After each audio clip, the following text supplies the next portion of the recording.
तो स्वागत है दोस्तों आप सभी का एक बार फिर से आपके अपने YouTube चैनल MSKBM इंस्टीट्यूट में दोस्तों। तो दोस्तों आज मैं आप लोग के लिए सेट्स के क्वेश्चन जो कि प्रीवियस ईयर जेईई मेन में पूछे जा चुके हैं वैसे क्वेश्चन मैं आप लोगों को सॉल्व करवाने वाला हूं और आशा करता हूं जब ये वीडियो आप अंत तक देखोगे तो ये तो मैं गारंटी बोल सकता हूं कि आप जेईई मेन के क्वेश्चन ताबड़तोड़ फोड़ के आओगे जब भी आपका सेट से वो क्वेश्चन मिलेगा। तो दोस्तों चलिए हम लोग की ओर कि वो क्वेश्चन क्या है। ठीक है, तो आप देखिए आपके स्क्रीन पे दिख रहा होगा कि ये क्वेश्चन क्या है दोस्तों। तो चलिए क्वेश्चन एक बार पढ़ लेते हैं। क्वेश्चन क्या बोलता है, set A has m elements and the set b has n elements. If the total number of the subsets of a is 112 more than the total number of subsets of b, then the value of mn। कह क्या रहा है, बोल ये रहा है कि set ए के पास m एलिमेंट्स है, मतलब number of element in set A कितने हैं दोस्तों, number of element in set A आपके पास m है। उसी प्रकार number of element in set B कितने हैं, n एलिमेंट है। उसके बाद क्या कहता है अगला कंडीशन, बोल रहा है the total number of subset of A. तो total number of subset of A क्या होगा, अगर किसी सेट के पास m एलिमेंट्स है तो उसके number total number of subset कितने होने वाले हैं, 2 की पावर m। क्योंकि मैंने आप लोगों को पढ़ाया था कि कभी भी इस तरह के क्वेश्चन मतलब जब सबसेट की बात करें तो कितना होता है 2 की पावर n, अगर n एलिमेंट है तो 2 की पावर n, m एलिमेंट है तो 2 की पावर m। अब b के बारे में क्या बोल रहा है, b के बारे में बोल रहा है कि उसके पास n एलिमेंट थे और जो सबसेट ऑफ ए है वो 112 ज्यादा है सबसेट ऑफ बी से। तो पहले हम सबसेट ऑफ बी की अगर बात करें तो सबसेट ऑफ बी तो 2 की पावर n होने वाली है। अब ये जो 2 की पावर m है वो गिवन कंडीशन के अनुसार कैसे इक्वेट होने वाला है, गिवन कंडीशन के अनुसार 2 की power m is 112 more than 2 की पावर n। यही इक्वेशन है दोस्तों जो हम लोग को जनरेट करना था गिवन क्वेश्चन के अकॉर्डिंग। तो अगर हम इन जनरल किसी भी मैथमेटिक्स क्वेश्चन की बात करें तो उसको उस स्टेटमेंट को आपको मैथमेटिकली इक्वेशन के रूप में बदल दीजिए, आपका 70% of the work almost done हो गया दोस्तों। बस इसी में वाहवाही है, इसी में आपके दिमाग की यूज है। तो चलिए ये तो इक्वेशन बन गया ना सर, तो आप जल्दी से बता दीजिए इसके आगे क्या करना है। कुछ नहीं करना है दोस्तों, 2 की पावर से इक्वेट जस्ट करियो, 2 की पावर m माइनस 2 की पावर n इक्वल टू 112 हो जाएगा। अब मैं कैसे इक्वेट करूं सर, यहाँ पे तो है दो वेरिएबल m और n और हमको तो एक ही इक्वेशन मिला है। अकबकाने की जरूरत नहीं है दोस्तों, कोई बात नहीं, बस थोड़ा सा पेशेंस रखिए। क्या करेंगे, हमें आप ये सिर्फ बता दीजिए कि 2 की पावर m बड़ा होगा कि 2 की पावर n बड़ा होगा। जाहिर सी बात है सर 2 की पावर n बड़ा होगा। क्यों 2 की पावर n बड़ा होगा, 2 की पावर n इसलिए बड़ा होगा क्योंकि क्वेश्चन में तो दे रखा है ना 2 की पावर m 112 ज़्यादा है, तो ऑब्वियस है 2 की पावर n छोटा हो गया। तो जब मैं कॉमन लूंगा तो 2 की पावर n कॉमन लूंगा ना, कॉमन तो क्या होगा, छोटा वाला पार्ट कॉमन लोगे ना जो दोनों में है। तो 2 की पावर n अगर मैं कॉमन लूंगा तो यहाँ क्या बचने वाला है, 2 की पावर m माइनस n और यहाँ तो -1 हो गया इक्वल टू 112। अब ये थोड़ा सा काम आसान कर दिया। कैसे आसान कर दिया, इसको आप ऐसे सोचो। कैसे सोचे सर, तो इसको आप ऐसे सोचो, ये जो 112 है एलएचएस में इसको आप देखोगे तो ये दो नंबर का प्रोडक्ट है, 2 की पावर n और ये दिस नंबर। तो 2 की पावर n तो एक इवन नंबर है, 2 की पावर n क्या होगा, एक इवन नंबर होगा। जबकि 2 की power m minus n minus 1 ये तो ऑड नंबर होगा। बिल्कुल, कोई भी इवन नंबर में से आप 1 घटा देते हो तो ऑब्वियस सी बात है ऑड नंबर आएगा। मतलब कि ये जो 112 है ना ये ऐसे टूटा हुआ है। कैसे टूटा हुआ है, product of even number into odd number, product of even number into odd number. तो 112 को जब आप फैक्टराइज करोगे तो कैसे लिखोगे, कैसे लिखोगे, 2 इंटू 2 इंटू 2 इंटू 2 इंटू 7, मतलब 16 इंटू 7। तो क्या मैं बोल सकता हूं ये जो 112 वाला है उसको मैं लिख सकता हूं 2 की पावर 4 इंटू 7 इक्वल टू तो 112 ही होता है। क्या होता है, 112 ही होता है। तो मैं अगर बोलूं क्या बोलूं कि अब आप इक्वेट कर दो ना एलएचएस को एलएचएस से, तो आपको सामने सामने दिख रही होगी क्या कि n का वैल्यू तो सर जी डायरेक्ट दिख रहा है 4, n का वैल्यू क्या दिख रहा है 4, और 7 किसके बराबर होगा, 7 होगा 2 की power m minus 4 minus 1 equal to 7। तो यहां से आप क्या बोल सकते हो, 2 की power m minus 4 equal to 8। अब LHS 2 की पावर में है तो RHS को भी आप 2 की पावर में कन्वर्ट कर दो और पावर को इक्वेट कर दो, तो क्या मैं इसको बोल सकता हूँ इक्वल टू 2 की पावर 3। तो जब मैं m माइनस 4 को 3 से इक्वेट करूँगा तो m का वैल्यू कितने आने वाला है, 4 plus 3 that is equal to 7। तो यहाँ से दोस्तों m और n का वैल्यू आ चुका है, और क्वेश्चन तो mn पूछा नहीं है, क्वेश्चन पूछा है mn। तो mn का वैल्यू कितना होने वाला है, 7 into 4 that is equal to 28 दोस्तों। तो ये आपका इंटीजर बेस्ड क्वेश्चन था, तो आंसर कितना हो गया 28। तो हाँ था ना दोस्तों क्वेश्चन आसान। बस आप में इस वाले क्वेश्चन में आपको क्या कंसेप्ट लगाना था कि सबसेट कैसे निकाला जाता है। तो सबसेट का आप देख चुके, 2 की पावर m एलिमेंट है। तो चलिए दोस्तों हम लोग नेक्स्ट क्वेश्चन की ओर बढ़ते हैं। नेक्स्ट क्वेश्चन क्या कहता है, देखिए क्या कहता है नेक्स्ट क्वेश्चन। लेट एस एक सेट है जिसके अंदर 1 से लेके 100 तक, मतलब सेट ऑफ नेचुरल नंबर है 1 से लेके 100 तक।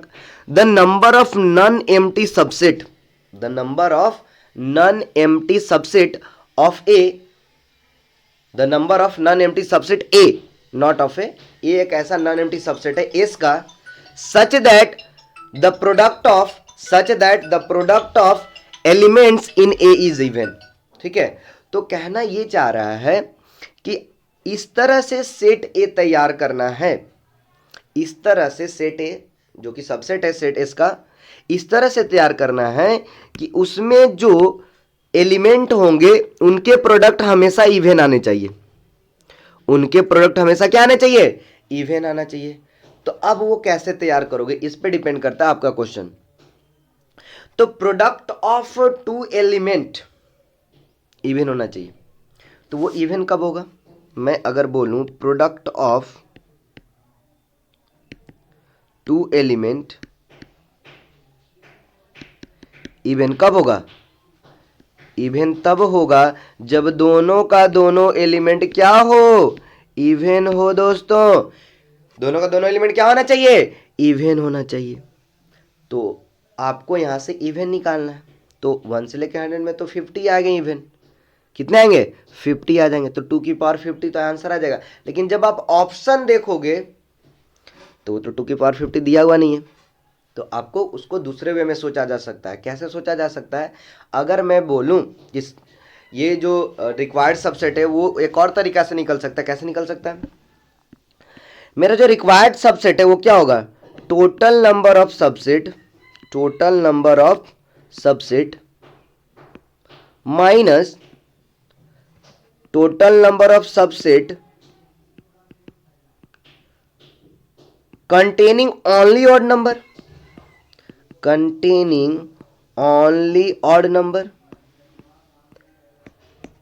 तो हो गया ना, जैसे मैं बोलूं कि कान इधर से पकड़ो या इधर से पकड़ो, बात तो बराबर हो गई, कान ही पकड़ रहे हो, है ना। तो वही हाल हो गया कि इवन था तो टोटल में से ऑड को घटा दो तो इवन ही तो आने वाला है। तो टोटल नंबर ऑफ सबसेट कितने हो गए दोस्तों, टोटल नंबर ऑफ सबसेट 2 की पावर 100, क्योंकि टोटल तो 100 एलिमेंट थे, तो 2 की पावर 100। अब total number of subset containing only odd number, तो 2 की पावर 50, 2 की पावर 50। अब इस क्वेश्चन को बस मॉडिफाई कर दीजिए, जो आप लिखे हो इस इक्वेशन को, अगर मैं 2 की पावर 50 को कॉमन ले लूँ तो यहाँ से 2 की पावर 50 बचने वाला और ये -1। तो क्या ये सुनहरा ऑप्शन कहीं दिख रहा है क्या, हाँ दिख रहा है ना सर, ऑप्शन बी है। तो B4 बॉम्बे लगा दो और एक बार बॉम्बे घूम के आ सकते हो, लेकिन अभी नहीं दोस्तों, जेईई मेन फोड़ के बॉम्बे घूमना है। ठीक है, चलिए नेक्स्ट क्वेश्चन की ओर हम लोग बढ़ते हैं।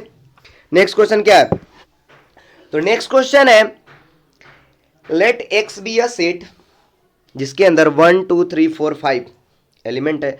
The number of different order pair yz that can formed such that y is the subset of x, z is also the subset of x, and उसके साथ क्या है y intersection z is empty. Y intersection Z empty मतलब Y intersection Z बोला है phi, मतलब common नहीं लेना है, कॉमन नहीं लेना, ऐसा ऑर्डर पेयर तैयार करना है वो भी डिफरेंट। तो ऑब्वियस डिफरेंट है तो कॉमन लेंगे नहीं। तो और बोल भी चुका है कि वाई इंटरसेक्शन जेड क्या होगा, फाई होगा। अब सोचिए एक्स में से ये जो वाई जेड वाला जो ऑर्डर पेयर बनने वाला है वो कहां से बनने वाला है, वो एक्स से बनने वाला है। ऑब्वियस ही बात है एक्स से ही बनेगा क्योंकि सबसेट है एक्स का, तो एक्स से ही लेने वाले हो आप उसको छोटा छोटा। तो मैं अगर बोलूं कि एक्स के पास कितने एलिमेंट है, 1 2 3 4 5 है, और इस एक्स से आप y निकालने वाले हो और इस एक्स से आप z निकालने वाले हो, एक एक करके ऑर्डर पेयर, मतलब उस समय आप y और z तो जो निकाले वो एक ऑर्डर पेयर बन गया, फिर उस तरह y z दूसरा निकालो तो दूसरा ऑर्डर पेयर बन गया। तो अब बताइए x में से y z जो आने वाला है, y z के लिए जो एलिमेंट आने वाला है, तो ये हर एक एलिमेंट जो x में मौजूद है उसके पास कितने ऑप्शन है। तो उसके पास अगर मैं बोलूं तो पहला ऑप्शन ये है कि वो y के पास जा सकता है, दूसरा ऑप्शन ये है कि वो z के पास जा सकता है, और तीसरा ऑप्शन ये है कि वो किसी के पास नहीं जाए, वो किसी के पास नहीं जाए। तो यहां पे 3 ऑप्शन ही अवेलेबल है। अब बोले सर 4 भी हो सकता, क्या हो सकता था, कब, जब बोलते कि दोनों के पास चला जाए, वो भी तो एक ऑप्शन बन सकता था, लेकिन उसको तो लेना नहीं है क्योंकि पहले ही बोल चुका वाई इंटरसेक्शन जेड फाई है। तो मैं बोलूं, और यहां से क्लियर भी हो चुका इतना बताने के बाद कि हर एक एलिमेंट के पास 3 ऑप्शन है, हर एक एलिमेंट के पास 3 ऑप्शन है। तो 1 के पास भी 3, 2 के पास भी 3, मतलब इस तरह से 5 एलिमेंटों के पास 3 ऑप्शन है। तो क्या मैं बोलूं हर एक एलिमेंट के पास जब 3 ऑप्शन है तो टोटल कितने होने वाले हैं different order pair, 3 into 3 into 3 into 3 into 3, कितनी बार, 5 टाइम्स। तो ये कितना हो गया, 3 की power 5, and that is your again B for Bombay. ठीक है दोस्तों, चलिए हम लोग नेक्स्ट क्वेश्चन की ओर चलते हैं। नेक्स्ट क्वेश्चन क्या कहता है देखिए, नेक्स्ट क्वेश्चन बोलता है set S x belongs to R such that x greater than equal to 0 and given, आपको स्क्रीन पे दिख रहा होगा कि ये प्रॉपर्टी सेटिस्फाई कर रहा है, इसको मैं नहीं बोल रहा हूं, आप देख सकते हो स्क्रीन पे क्या लिखा हुआ है। तो बोल रहा है कि एस के अंदर कितने एलिमेंट आने वाला है, क्या एग्जैक्टली 1, क्या एग्जैक्टली 2, या एग्जैक्टली 4, या कुछ भी नहीं सर। तो ये जो एलिमेंट एस कितना कंटेन करेगा वो किस पे डिपेंड करता है, सिर्फ और सिर्फ ये इक्वेशन पे डिपेंड करने वाला है दोस्तों, और ये जो गिवन कंडीशन है वही दोनों पे डिपेंड करने वाला है। ठीक है, तो सर लग तो रहा ये सेट का क्वेश्चन है, अब बोलो इक्वेशन है, तो यही तो है ना चालाकी दोस्तों, एग्जामिनर तो यही आपसे टेस्ट करना चाहता है कि क्या आप दूसरे या अदर चैप्टर के भी कंसेप्ट क्या आप सेट वाले क्वेश्चन में लगा सकते हो कि नहीं। अगर आप लगा सकते हो और बहुत कंसेप्चुअली अगर आप उसको सॉल्व कर ले हो तो ऑब्वियस ही बात है आप अपने कॉम्पिटिटिव एग्जामिनेशन में फोड़ू मचाने वाले हो।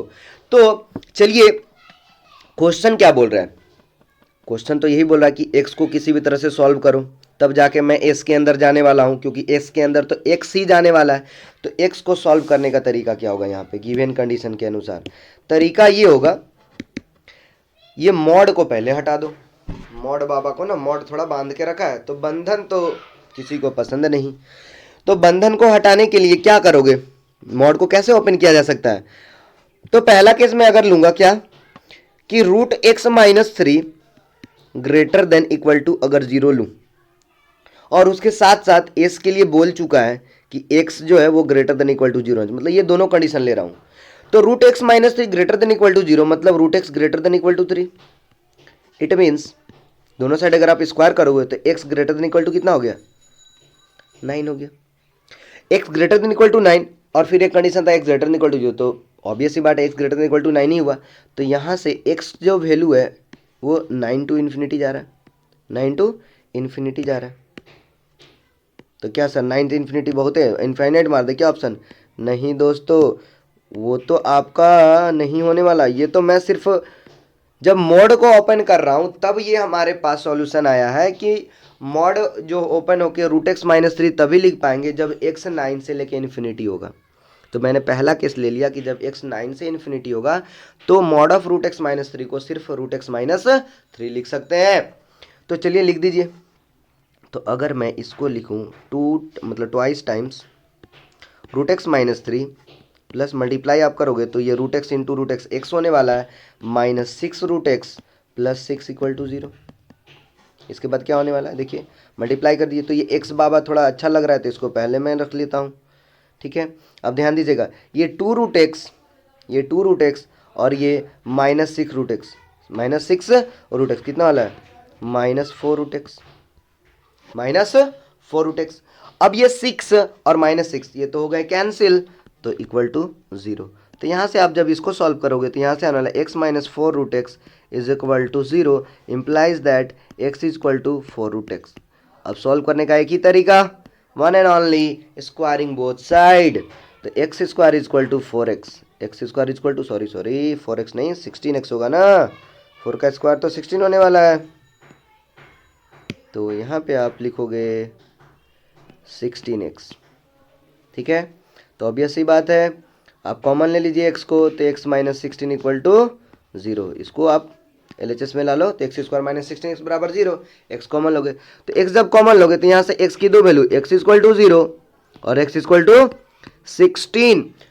तो क्या मैं जीरो ले लूँ 16 भी ले लूँ? नहीं नहीं, क्यों नहीं, 9 से इन्फिनिटी x ले चुके थे ना, तब ने ये कंडीशन फॉलो किया था तो जीरो तो होगा नहीं। तो यहाँ पे क्या होगा x इक्वल टू 16। तो क्या सर मैं वन मार दूँ? नहीं, अभी तो सिर्फ एक कंडीशन ली है, दूसरा कंडीशन तो लिखना बाकी है दोस्तों।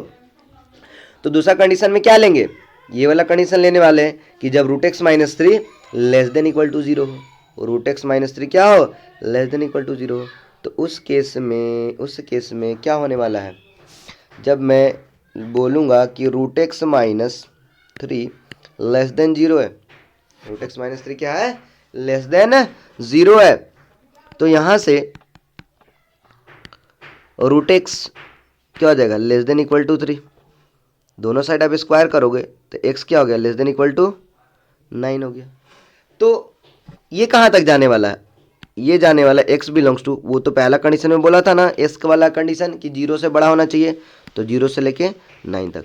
मतलब कहने का अर्थ ये है कि जब मैं जीरो से लेके 9 तक x का वैल्यू लूंगा तो वो मॉड जो होगा वो निगेटिव साइन के साथ खुलेगा, तो निगेटिव साइन के साथ खुलेगा तो ये पहले ही मैं -2 लगा दे रहा हूँ, है ना। या उल्टे दूसरे शब्दों में बोलूँ तो उसको जस्ट उलट कर लिख दो, उलट का मतलब 2 टाइम्स जो आपका रूट एक्स माइनस थ्री था, है ना, वो तो आपका रूट एक्स माइनस थ्री था ना, ठीक है, वो आपका था हाँ रूट एक्स माइनस थ्री।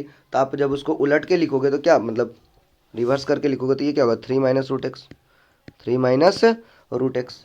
ठीक है, जब थ्री माइनस रूट एक्स है तो अगला इक्वेशन उसमें क्या कर रहा था, अगला टर्म क्या था रूट एक्स प्लस, ठीक है, रूट एक्स प्लस, ठीक है, root x minus six plus six equal to zero, यही था। ठीक है, आई थिंक स्क्रीन पे यही था आपका, है ना, प्लस रूट एक्स मल्टीप्लाई में root x minus six plus six equal to zero था, यही था। अब मैं तो उसको मॉड को हटा चुका हूँ तो आप मल्टीप्लाई कर दो, तो यहाँ से क्या आने वाला है six minus two root x, ये तो रूट एक्स एक्स हो गया, minus six root x plus six equal to zero. ठीक है, तो ये एक्स बाबा को फिर से आप आगे ला दीजिए और ये माइनस रूट एक्स और माइनस सिक्स रूट एक्स कितना होला माइनस एट रूट एक्स और सिक्स कितना हो गया 12 हो गया, कितना हो गया 12 हो गया। तो अब सर इस इक्वेशन को कैसे सॉल्व करें, तो बहुत आसान है ना, इसको आप अगर आप देखो तो इसको आप बोल सकते हो कि रूट एक्स में एक ये क्वाड्रेटिक इक्वेशन बन चुका है और मिडिल टर्म फैक्टराइज कर दीजिए और तोड़ दीजिए, मिडिल टर्म फैक्टराइज कर दीजिए और तोड़ दीजिए। तो मिडिल टर्म जब आप फैक्टराइज करोगे तो दिख रहा है ना 12 है, तो कौन सा लोगे 6 और 2 मतलब 6 और 2, तो अब ये से बात है, चलिए ले लीजिए root x square minus six root x, ठीक है, minus two root x plus 12 equal to zero. Root x जब आप कॉमन लोगे तो यहाँ से रूट एक्स आएगा माइनस सिक्स, यहाँ से माइनस टू कॉमन लोगे तो क्या आने वाला है, ठीक है एक सेकेंड, ये रूट लिखा चुका है तो ये रूट नहीं होगा, टू रूट एक्स होगा, ठीक है, तो यहाँ पे 2√x होगा, ठीक है। तो रूट, ठीक है, एक सेकेंड, ये मिसप्रिंट था दोस्तों, ठीक है। यहाँ पर 2 होगा, 2 टाइम्स रूट एक्स, तो 2 कॉमन लिए तो रूट एक्स, और यहाँ पे क्या होगा -6 इक्वल टू 0। तो आपको भली बात ही दिख रहा होगा कि root x -6 into root x -2 equal to 0। तो रूट एक्स बराबर 6 और एक क्या आने वाला है, रूट एक्स बराबर 2। तो यहाँ से x क्या हो गया 36, और यहाँ से x क्या हो गया 4, यहाँ से x क्या हो गया 4। तो एक 36 और एक 4, तो किसको ले लूँ, 36 को ले लूँ? नहीं, क्यों नहीं ले सकता, क्योंकि x तो शुरू से लेके चले हैं ना, 0 से लेके 9 के ही बीच में होना चाहिए। तो ये तो नहीं होने वाला, तो 4 होने वाला। तो कहने का मतलब है हमारे पास यहाँ पे 2 ऑप्शन आ गए, मतलब 2 x के 2 value, x equal to 4, x equal to 4 and उसके साथ आपको क्या आया था, x इक्वल टू यहाँ पे 16 आया था। तो यहाँ पे x के कितने वैल्यू, 2 वैल्यू हो गए, और यही x तो आपका s के अंदर जाने वाला था, तो 2x के वैल्यू गए, तो s के पास कितने element, exactly 2 element. Again B for Bombay. तो ये बार बार बॉम्बे आ रहा है ना, तो बॉम्बे हो सकता है आप लोग के लिए सूट करे। चलिए नेक्स्ट क्वेश्चन की ओर बढ़ते हैं हम लोग। नेक्स्ट क्वेश्चन क्या है, नेक्स्ट क्वेश्चन ताबड़तोड़ क्वेश्चन है क्या, नहीं, बस दिमाग लगाना है और ताबड़तोड़ तो अपने आप को बनाना है। क्या बोलता है question, if f x plus twice of f 1/x equal to 3x, x not equal to 0 and again S के साथ एक कंडीशन दिया हुआ है, एक ऐसा सेट है उसके साथ क्या प्रॉपर्टी डिफाइन किया हुआ है, x belongs to r such that f of x equal to f of -x। f of x जो है वो f ऑफ -x है, तो s के पास कितने एलिमेंट आने वाले, फिर से वही क्वेश्चन है, उसी टाइप का क्वेश्चन है कि s के अंदर कितने एलिमेंट आने वाले हैं, बट यहाँ पे कंडीशन अलग है। अब ये जो s के अंदर जो x जाने वाला है वो कौन से प्रॉपर्टी पे डिपेंड कर रहा है, ये सिर्फ और सिर्फ ये प्रॉपर्टी पे डिपेंड करने वाला है कि f x equal to f of -x आप सूट करवा दो, f x equal to f of -x को आप प्रॉपर्टी को आप कंडीशन को सेटिस्फाई करा दो। तो सर मेरे पास तो एफ एक्स का वैल्यू ही नहीं है, तो मैं एफ ऑफ -x लिखूंगा कैसे, तो वही तो निकालना है। आप किसी भी तरीका से कोशिश यहाँ पे आपको ये करना है कि गिवन जो आपका अपर कंडीशन दिया हुआ है उससे आप एफ एक्स कैसे निकालोगे। तो एफ एक्स निकालने के लिए 2 इक्वेशन तो कम से कम होने चाहिए ना, तो यहाँ तो एक इक्वेशन है। तो ध्यान से देखिए, अगर आप चाहो तो इसको एक इक्वेशन को 2 इक्वेशन में कन्वर्ट कर सकते हो। कैसे, ये जो गिवन ऊपर वाला है x को अगर मैं रिप्लेस कर दूं 1/x से, हाँ मैं कर सकता हूँ, x को अगर रिप्लेस करूँ 1/x से तो क्या बनेगा, देखिएगा f of 1/x plus twice of f x equal to 3/x। इस वाले क्वेश्चन में x को रिप्लेस कर दिया, कंडीशन में x को रिप्लेस कर दिया 1/x से। तो मान के चलो ये पहला ही जो क्वेश्चन आपका था वो 3x वाला जो राइट साइड में दिया वो आपका मान के चलो इक्वेशन 1 है, और ये इक्वेशन 2 आ गया, इक्वेशन 2 आ गया। अब यहाँ से एफ एक्स आ सकता है क्या, हाँ थोड़ा थोड़ा अब लग रहा है कि अगर मैं दोनों को ऐड सब्ट्रैक्ट करूँ तो कुछ इक्वेशन मिलने वाला है। तो बेझिझक आप उसको लिखिए, कोई वहीं से आने वाला है। तो अगर मैं यहाँ पे जस्ट बगल में लिखूँ तो सॉल्व करने में आसानी होगी। तो twice of f of 1/x equal to thrice x. अब मैं क्या कर रहा हूँ कि मैं दोनों को ऐड कर दे रहा हूँ। क्या कर रहा हूँ, ऐड। तो ऐड करने से कुछ होने वाला क्या, हाँ कुछ तो होने वाला है। अगर मैं ऐड करूँ तो ये थ्राइस एफ एक्स होने वाला है और ये थ्राइस एफ ऑफ 1/x होने वाला है, equal to thrice by x plus 3x होने वाला है। अब लग रहा है 3 सब में कॉमन है, तो 3 को फेल भेज दो ना उसके घर। तो एफ एक्स इक्वल टू मतलब f x plus f of 1/x equal to 1/x plus x, equation number 3 हो गया। सर बोले थे आने वाला, लेकिन फिर तो ये घन चक्कर वाली बात हो गई। नहीं नहीं दोस्तों, अभी आप ऐड किए हो, एक बार फिर से सब्ट्रैक्ट करके देखो क्या इक्वेशन बनने वाला है। हमको तो एफ एक्स चाहिए ना, तो किसके टर्म में, एफ एक्स और का वैल्यू किस में, एक्स के टर्म में चाहिए। तो दिख रहा है ना, F x plus f of 1/x x के टर्म में आ चुका है। अब मैं एक बार निगेटिव वाला चीज़ आया तो आराम से सॉल्व कर लूँगा।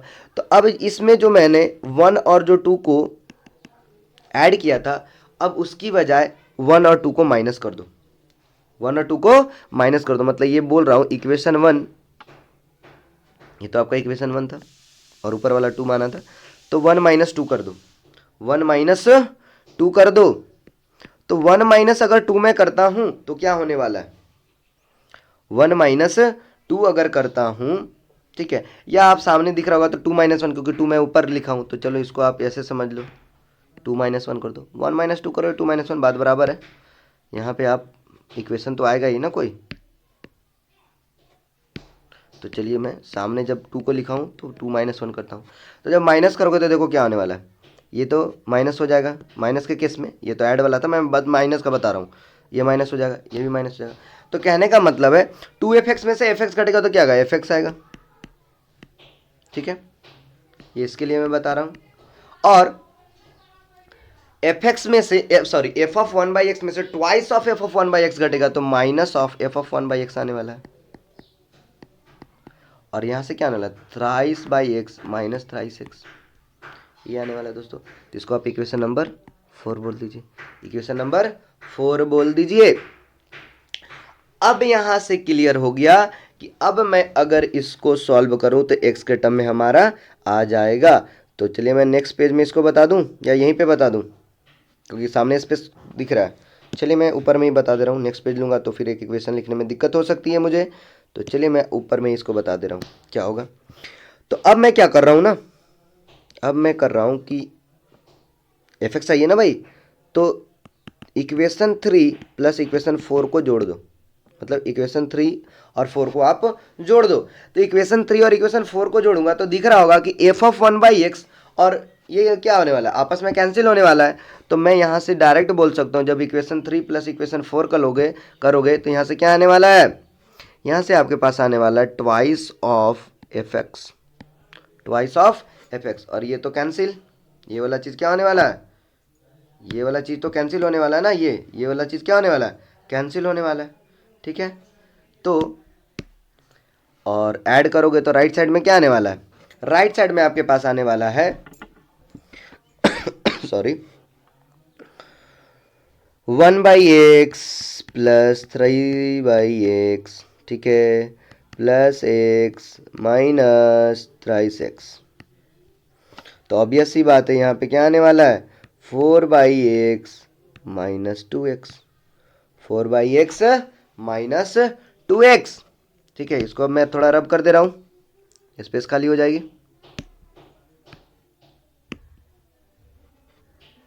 तो मैं ये बोल सकता हूँ कि जब आप इसको सॉल्व किए तो f(x) का वैल्यू कितना है, f(x) का वैल्यू आ गया twice by x minus x, 2 common low cut जाएगा। तो अब f(x) का वैल्यू x के टर्म में आ गया, x मतलब f(x) का वैल्यू x के टर्म में आ गया, वही हमें चाहिए था, क्योंकि मैं अब इस पे f(-x) लगा सकता हूँ। तो f(-x) क्या होगा, f(-x) के जब पे -x पुट करिए तो ये तो -2/x और ये +x हो जाएगा। अब ये दोनों चीज़ तो बराबर दी हुई थी कंडीशन के लिए, इसके लिए, तो जब मैं दोनों को बराबर करूँगा तो यहाँ क्या -2/x + x, तो ये क्या होने वाली है 4/x = 2x। तो यहाँ से क्या होने वाली है, यहाँ से होने वाली है 2x square, twice of x square = 4। मतलब मैं बोल सकता हूँ x स्क्वायर = 2, x स्क्वायर = 2। तो x में कितने वैल्यू, 2 वैल्यू, एक +√2 और एक -√2। तो x के पास कितने वैल्यू हो गए, x के पास अगेन कितने वैल्यू हो गए, 2 वैल्यू हो गए। तो यही दोनों वैल्यू फिर से s में जाने वाला है। तो contain exactly 2 element, contain exactly 2 element. दोस्तों चलिए नेक्स्ट क्वेश्चन की ओर बढ़ते हैं हम लोग, ठीक है। नेक्स्ट क्वेश्चन क्या बोलता है,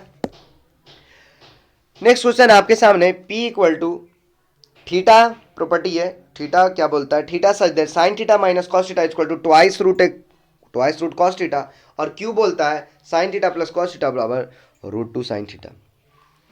तो दोनों चीज तो देखने में एक ही जैसा लग रहा है, हल्का फुल्का का डिफरेंस है, थोड़ा मोड़ा का डिफरेंस है, ठीक है। तो वो डिफरेंस को ही तो मिटाना है। तो जब कभी कोई दो चीज एक जैसा दिखे तो हम बोल सकते हैं कि ये जो दोनों चीजें एक दूसरे के टर्म में लिखा जा सकता है, या वो दोनों चीज को हम एक दूसरे के टर्म में बोल सकते हैं। तो उसी तरीका का तो आपका ऑप्शन है, क्या पी सबसेट है क्यू का, क्या क्यू सबसेट नहीं है पी का, क्या पी बराबर क्यू है, ठीक है। तो ये सारे चीज कौन से ऑप्शन होने वाले हैं, तो ऑप्शन लाने के लिए भाई तो पहले सॉल्व करना पड़ेगा। लेकिन ये हिंट आपको क्वेश्चन से देख के लग रहा होगा कि ये एक दूसरे के टर्म में लिखाया जा सकता है। देखते हैं, अगर होगा तो ठीक, नहीं तो दूसरे मेथड की ओर अप्रोच करेंगे। लेकिन पहले जो दिख रहा है, जो अप्रोच दिख रहा है उसको तो बनाओ। तो चलिए उसी पे पहले काम करते हैं। तो उस पे काम करने के लिए क्या है, मैं पी को अगर लिखूं, अगर मैं पी को लिखूं तो पी क्या बोल रहा है, sine theta minus cos theta is equal to √2 cos theta. तो क्या मैं बोल सकता हूं कि sine theta equal to cos theta plus √2 times cos theta होगा। अब भाई भाई जो दिख रहे हैं सेम सेम, उसको एक जगह लिख दो ना कॉमन लेके, तो √2 + 1 कॉस थीटा लिख सकता हूं। अब इतना करके आप छोड़ दीजिए। क्यों छोड़ दीजिए, ये चीज आपको तुरंत समझने वाली, क्यों मैं यहां तक छोड़ दिया। अगर Q को आप ध्यान से देखो तो Q क्या बोल रहा है, Q बोल रहा है ना sine theta equal to √2 sine theta minus cos theta. Sine theta plus cos theta भी बोल सकते हैं, तो चलो प्लस कॉस थीटा इधर लिख दे रहे हैं अभी फिलहाल के लिए, उसको RHS में ले जाके ना लिखता हूँ। साइन थीटा प्लस, एक minute, sine theta plus cos theta equal to √2 sine theta. अब ध्यान से देखिए, यहां पे sine theta minus cos theta था, तो RHS में √2 कॉस थीटा था, और ये प्लस है कॉस थीटा, तो RHS में √2 साइन थीटा है। ध्यान दीजिए क्या मैं बोल रहा हूं, देख रहा ना, जब ये माइनस है, जब ये माइनस है ना, तो यहां प्लस है, और ये माइनस प्लस के कारण क्या हो रहा है ना, क्वेश्चन के अकॉर्डिंग माइनस प्लस के कारण क्या हो रहा है, RHS में √2 कॉस थीटा है, लेकिन यहां RHS में √2 साइन थीटा है। तो कहीं ना कहीं ये माइनस प्लस वाला फिर से हमको हेल्प करने वाला है। तो अब क्या करने वाले हैं, इस √2 + 1 कॉस थीटा को किसी भी तरह से एक निगेटिव लाओ, निगेटिव लाओ मतलब √2 - 1 के टर्म में लिखो, सो दैट मल्टीप्लाई होगा, तो ये माइनस वाला चीज लिखा जा सकता है। तो क्या मैं अगर आपसे पूछूं, क्या पूछोगे सर, मैं पूछूंगा कि √2 + 1 को क्या मैं 1/√2 - 1 लिख सकता हूं? बिल्कुल 100%, कुछ नहीं करना है, आप इसको आप ऊपर नीचे √2 + 1 और नीचे भी √2 + 1 से मल्टीप्लाई डिवाइड करोगे तो यही चीज आने वाला है। अगर मैं यहाँ पे ध्यान दो, मैं ये बोल रहा हूँ, इसको आप मल्टीप्लाई करते हो 1 को √2 + 1 से, और नीचे भी √2 + 1 से, तो √2 + 1 तो ऊपर में आ जाएगा, और √2 + 1 × √2 - 1 क्या करोगे, a - b × a + b, तो a² - b², मतलब 2 - 1 तो 1 ही आने वाला। तो बेसिकली तो यही चीज आ गया। तो मैं इसको √2 + 1 को 1/√2 - 1 लिख सकता हूँ। तो मैं यहाँ बस वही लिख दे रहा हूँ ना, sine theta is equal to 1/√2 - 1 × cos theta. इसके लिखने से ये फायदा है ना, इसका हमशक्ल मिलने वाला है। हमशक्ल क्या बोलो तो बहरूपिया था जो सामने खड़ा था और लोग उसको पहचान ना सके, बट आपने पहचान लिया क्वेश्चन को सॉल्व करके। अब आप क्रॉस मल्टीप्लाई कर दो, तो √2 sine theta minus sine theta, √2 sine theta minus sine theta बराबर कॉस थीटा।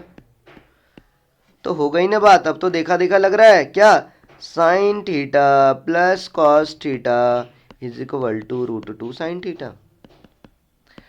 और ये क्या हो गया सर, हम चले थे P में, चले थे P को लेके, लेकिन पहुंच गए हम Q के पास, तो P इक्वल टू क्या हो गया, Q हो गया, क्योंकि ये वाला स्टेटमेंट को जब मैंने सॉल्व किया तो ये Q का स्टेटमेंट के बराबर आ गया। तो क्या मैं बोल सकता हूं दोस्तों कि P बराबर Q होगा, बिल्कुल बोल सकता हूं। तो ये आपका C फॉर कैलकाटा आंसर हो गया दोस्तों, ठीक है। चलिए नेक्स्ट क्वेश्चन आपका क्या बोलता है, दिस इज योर क्वेश्चन और this is the most expected question. आ सकता है आपके जेईई मेन के एग्जाम में जो पूछे जाएंगे, हो सकता है ये क्वेश्चन आपका जेईई मेन के अपकमिंग एग्जाम में 2021 वाले में आपको पूछा जाए। ठीक है, इस तरह के क्वेश्चन पूछे जा चुके हैं 3-4 बार रिसेंटली। क्वेश्चन बोलता है survey shows that 73% of the person working in an office like coffee whereas 65% like tea. If X denotes the percentage of them who like coffee and the tea, then X cannot be. मतलब ये बोल रहा है कि एक सर्वे में ऐसा पाया गया कि 73% है पर्सन वो कॉफ़ी लाइक करते हैं, जबकि 65% पर्सन टी लाइक करते हैं, और X एक ऐसा परसेंटेज जो कि दोनों पसंद करता है, कॉफ़ी भी पसंद करता है और टी भी पसंद करता है। तो X क्या नहीं हो सकता है? तो X क्या नहीं हो सकता, कैसे इसको सोचेंगे? तो पहले ये बताइए दिया हुआ क्या है मैथमेटिकली। मैंने आपको अभी बताया कभी भी मैथ का क्वेश्चन हो तो मैथमेटिकली क्वेश्चन पहले उसको लिखिए, गिवन चीज को पहले लिखिए। तो गिवन चीज ये बोला है, अगर मैं कॉफी को सी से डिनोट करूं तो एनसी कितना है 73 और टी 40, तो ये कितना है 65, और दोनों जो कॉमन वाला है कॉफी भी और टी वाला वो कितना है एक्स है। तो ये तीन डेटा को आपको देख के क्या लग रहा है, आप ये तीन डेटा से क्या निकाल सकते हो? इस तीन डेटा से देख के आपको क्या चीज की याद आ रही है? सर हमें तो याद आ रही है क्या, एन सी यूनियन टी, क्योंकि इसी के फॉर्मूले में ये तीनों डेटा यूज होने वाले हैं। तो एन सी यूनियन टी याद आ रहा है, एन सी यूनियन टी जब याद आ रहा है तो क्या एन सी यूनियन टी दिया हुआ है क्या? क्योंकि एक हमको निकालना है, अगर ये भी ना मालूम तब तो दो अननोन हो जाएगा, तब तो और फिर प्रॉब्लम।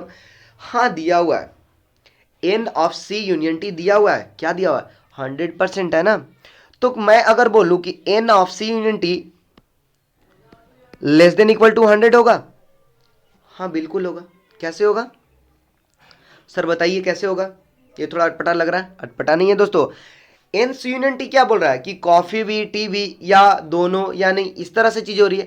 तो इसमें ये हो रहा है कि ये पूरा का पूरा 100 ले सकता है, या कुछ ऐसे भी हो सकते हैं पर्सन जो ना टी हो लाइक करते हो ना कॉफी लाइक करते हो, ये भी तो हो सकता है। तो उसका भी तो कुछ नंबर हो सकता है, तो वो अगर इंक्लूड कर दूं तब तो 100 से कम आ जाएगा N of C union T में। सी यूनियन टी क्या बोलता है? कॉफी, आइदर कॉफी और टी, यही ना। सी वाला भी सेट, सी वाला भी सेट और टी वाला भी सेट, ये दोनों आ सकता है। लेकिन कुछ ऐसे भी तो हो सकते हैं जो ये दोनों लाइक ना करें। तो दोनों लाइक अगर नहीं लाइक करने वाला भी अगर मैं यूनियन में इंक्लूड करूं तब तो वो 100 से कम हो जाएगा, तो उसका भी तो हो सकता है प्रोबेबिलिटी। तो इसलिए मैं ये बोलूं कि ये जो N of C union T होगा वो क्या होगा, 100 से कम भी हो सकता है, या जब वैसे केस नहीं होंगे तो 100 के बराबर हो जाएंगे। तो इसलिए इसको मैंने क्या लिखा, लेस देन इक्वल टू 100। तो अब बताइए अगर मैं इसको इस वाले फॉर्मूला का अप्रोच करूं तो एन सी यूनियन टी क्या होता है बताइए दोस्तों। फॉर्मूला हमने बताया था सर, आपने बताया था N C plus N T minus common part वाला सर। तो इसके अकॉर्डिंग मैं लिखूँ तो ये 73 प्लस 65 माइनस एक्स, और ये जो पोर्शन है ना, ये वाला जो पोर्शन है वो इक्वल टू तो नहीं है, ये किसके बराबर है, less than equal to 100, less than equal to 100। तो क्या मैं बोल सकता हूँ यहाँ से 138 minus x less than equal to 100 implies that x क्या हो गया, एक्स यहाँ से हो गया greater than equal to 38, greater than equal to 38। आप इसको सॉल्व करो, देखो लो ना, एक्स को आप इस एक्स को आप इधर ले जाओगे तो ये तो ग्रेटर देन के साइन के साथ आ जाएगा, ग्रेटर देन इक्वल टू, और ये 100 इधर जाएगा तो 138 माइनस 100 क्या हो जाएगा 38। तो मैं यहाँ से बोल सकता हूँ कि जो x का वैल्यू होगा वो x का वैल्यू क्या होगा 38 होगा, या 38 से बड़ा होगा। तो यहाँ पे भी क्वेश्चन आपका सॉल्व हो चुका है, इसी में भी आपका आंसर आ चुका है 38 होगा या 38 से बड़ा होगा। तो ऑप्शन में देख लो क्या बोला है, क्या नहीं हो सकता। तो ये तो 38, ये तो सेटिस्फाई कर रहा है क्वेश्चन के अकॉर्डिंग, ये भी सेटिस्फाई कर रहा है, मैं ये बोलूँ ये भी सेटिस्फाई कर रहा है, ये भी सेटिस्फाई कर रहा है, ये भी सेटिस्फाई कर रहा है, लेकिन 36 एक्स को सेटिस्फाई नहीं कर रहा है। तो आपका आंसर यहाँ आ गया कि 36 नहीं हो सकता, क्योंकि जो एक्स है वो 38 या 38 से बड़ा होगा। अब सपोज करिए मैं आपसे ये क्वेश्चन पूछूं कि x का क्या क्या वैल्यू हो सकता है। यहां तो मैंने बोला क्वेश्चन जो पूछा था कि क्या नहीं हो सकता, तो वो निकाल दिया। अब क्या क्या हो सकता है तो क्या आप बोलोगे 38 से इन्फिनिटी? इन्फिनिटी तक तो होगा नहीं। तो एक कंडीशन और लगने वाला है जो उसका मिनिमम मतलब मैक्सिमम वैल्यू को बताएगा, क्योंकि मैक्सिमम वैल्यू इन्फिनिटी तो यहाँ हो नहीं सकता। तो मैक्सिमम वैल्यू के लिए आप ध्यान से देखोगे तो क्या बनने वाला है, वो मैक्सिमम वैल्यू कहाँ से आने वाला। अगर मैं बोलूँ कि एन सी इंटरसेक्शन टी पे अगर आप कंडीशन लगाओ जो कि एक्स के बराबर है, तो एन सी इंटरसेक्शन टी क्या 65 होगा या 65 से छोटा होगा? ध्यान से, मैंने क्या बोला, मैं बोला एन सी इंटरसेक्शन टी होगा, वो या तो 65 होगा या 65 से छोटा, क्योंकि ये दोनों में जो कॉमन पार्ट है, ये जो दोनों में कॉमन पार्ट है टी और कॉफी में, वो कम कौन है? टी वाला। तो जब कॉमन दोनों में लूंगा तो पर्सन 65 वाला जो है वो ज्यादा से ज्यादा 65 हो सकता है, जो टी और कॉफी दोनों लाइक करे। तो इन जनरल अगर कॉमन लूंगा तो सबसे मैक्सिमम 65 जा सकता है और नहीं तो उससे कम होगा। तो इसलिए एक यहां पे कंडीशन आ गया, तो मैं ये बोल सकता हूं कि x less than equal to 65। क्यों? क्योंकि n of C intersection T क्या था? x था। तो यहां से आपका ये दोनों से क्या आने वाला है, इस वाले इक्वेशन से और इस वाले इक्वेशन से आप क्या बोल सकते हो कि x का जो प्रोबेबल वैल्यू होगा वो 38 से बड़ा और 65 से छोटा, मतलब 38 और 65 के बीच में आने वाला है। तो अगर ये क्वेश्चन आपसे ये भी पूछता कि what are the possible value of x, तो 38 से 65 जाता। और ऑब्वियस सी बात है, जो नहीं हो सकता वो इसके बाहर वाला चीज़ नहीं हो सकता है। तो ऑप्शन में 36 दिख रहा है। तो मैं इसी टाइप का क्वेश्चन सेम क्राइटेरिया पे, जस्ट आपका डेटा चेंज है, वो मैं आपको होमवर्क के लिए दे रहा हूं दोस्तों। आप जरूर से जरूर आप इस क्वेश्चन को अपने टेक्स्ट बुक में सॉल्व करिएगा, कॉपी में सॉल्व करिएगा और कमेंट में बताइए कितना आंसर आपका आया। और उसके साथ साथ आप अपने वैल्यूएबल कमेंट भी करते रहें दोस्तों।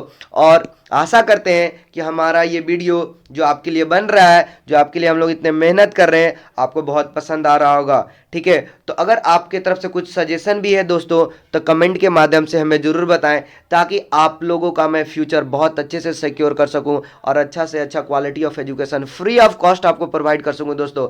तो हमारे चैनल को लाइक शेयर और सब्सक्राइब करना ना भूलें दोस्तों, और ढेरों सारे अवेलेबल कमेंट करते रहें।